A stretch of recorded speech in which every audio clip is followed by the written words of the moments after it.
All right, so we have a couple of problems here that we want to solve in this project. So let's take a look at this real quick before um, we go too deep into Revit. So the first thing is one, we have to understand that condition. Two, the earth doesn't go through the ground. And three, this condition is generally correct, but the level is not correct. The way the level is not correct.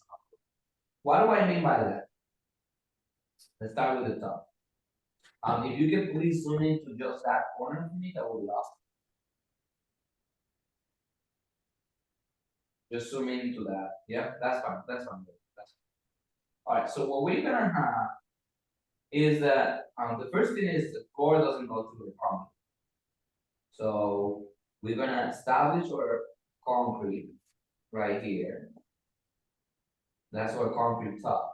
And the way things typically work is that we have a critical alignment here, where we have our, they call it mud plate. And that mud plate sits right on the concrete and it has an anchor that is put every 4 feet or so within that concrete. And then it gets bolted together, right? So we have that, that's clean. When I say critical alignment, I want you to always think about the fact that the exterior face of frame and the exterior face of concrete is typically aligned all the way through the entire wall. It's just a critical alignment.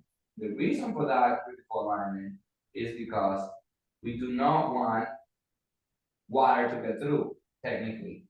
If you have a seal here, water is gonna just get right through it and it's gonna become a problem. It's just, it keeps everything clean, nice and neat. So that's it. The next part that we have is, and it also maintains the same critical alignment, is a band joist.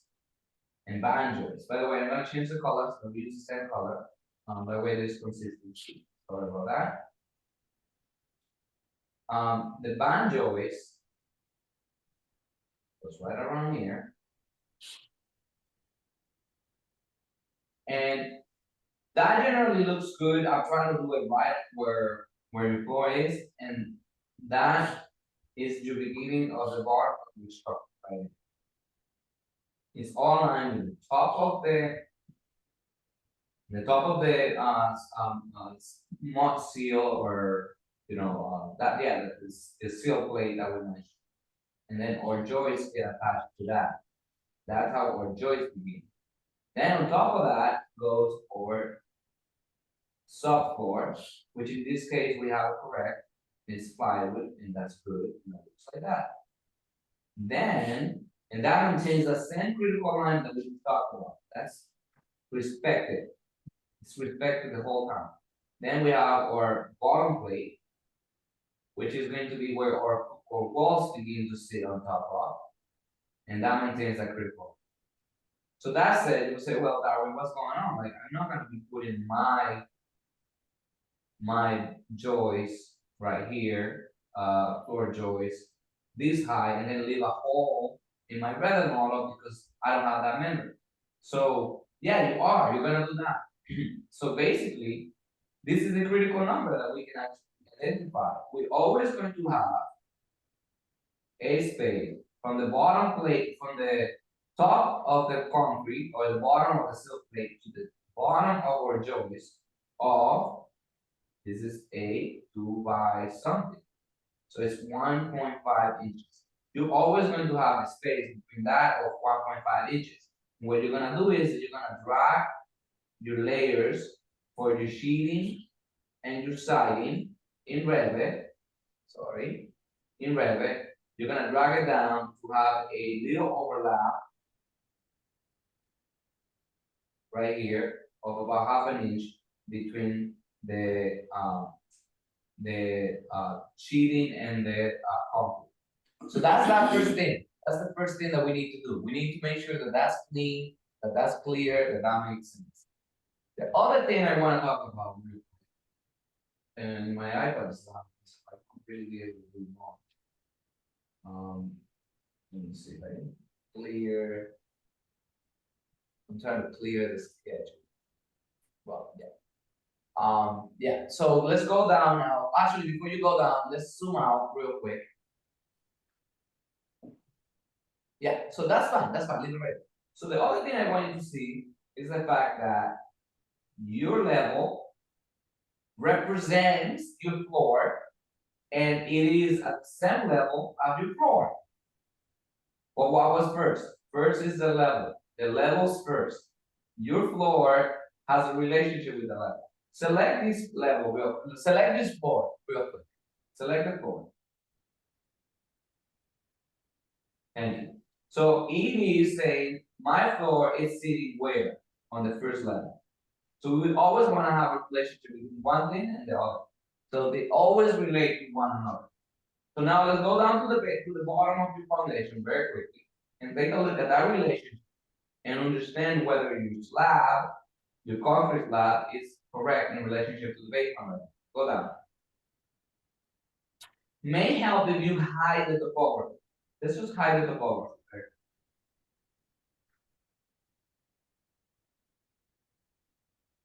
If you can.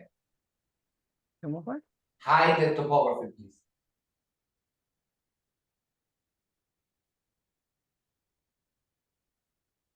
Thank you.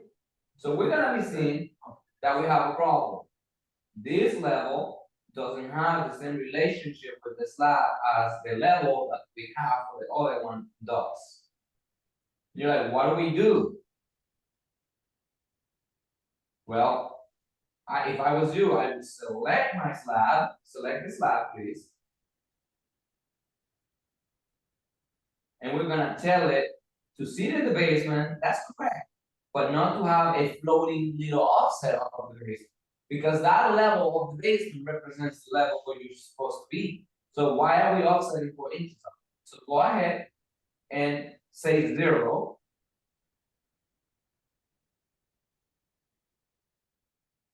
Six inches? 0.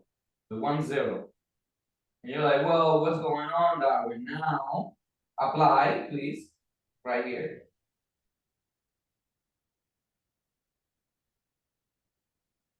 Now it's going right through. And you're like, well, what's going on? That's wrong. It is wrong, but it is sitting in the right place. It's sitting on the basement side. So now we're going to select level for the basement.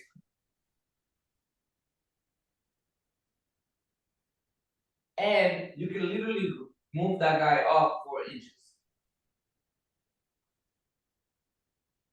Not that. Just kind of right now. You can select the level and move it up 4 inches. MV,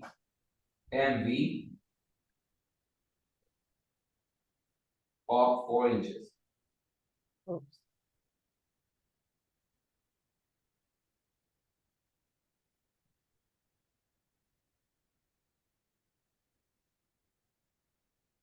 Now you're like, what's going on, Darwin? What's going on? This thing's moving. I'll tell you why.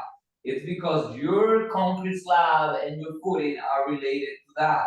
So then you're like, well, I got it wrong. But technically, yeah, we got it wrong. So you can undo that real quick because you probably already have your levels correct. So that's fine. So now select your concrete slab. I mean your concrete foundation. And then you're gonna go and say base offset minus 4 inches off of the basement. So that is below.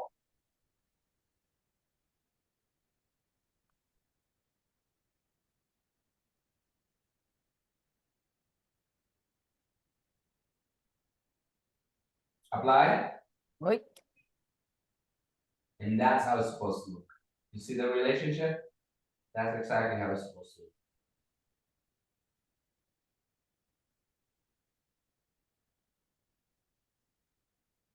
So that's the relationship between level and slab. So it's the same relationship between level and floor.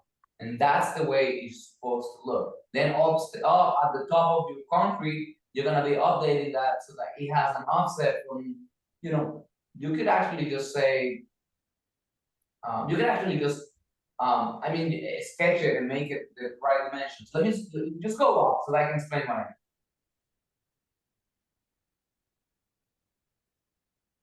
If you already know your floor, whatever your floor assembly is, right? So you're gonna tell your concrete foundation to be, the top is already level 1, but you're gonna say level 1 minus X, and X will be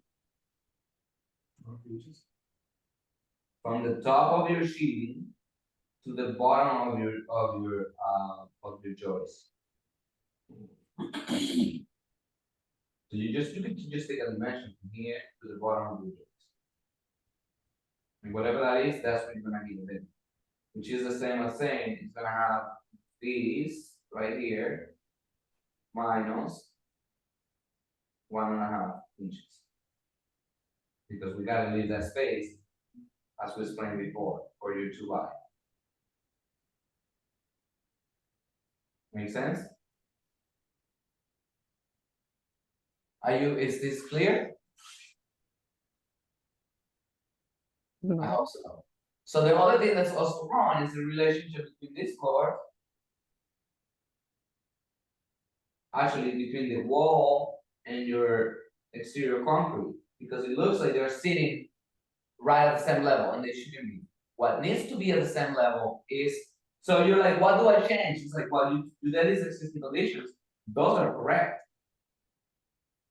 What needs to change is this guy. So I will move it down and move it back and make sure that it aligns with the top critical dimension. Remember, critical alignment, right? That aligns together. And sketch doesn't really show that. You get my point. Your concrete and your framing, bind joist, sheathing, plate, all of that aligns. Then your layers of your siding and your soft floor go align together. Exactly. You have it finished right there. This is not how I explain it. So you could just sketch it, then spend some time on it. If I was you, I would do 1,000,000 of those sketches until you fully understand the relationship between all of those members. Then you can add all the elements to it, like the strapping that goes in here and all of those things. All right. So that said, we're gonna leave it at that for this email. My bad. I'm just tired. For this video, and we're gonna move on to another section. Thank you.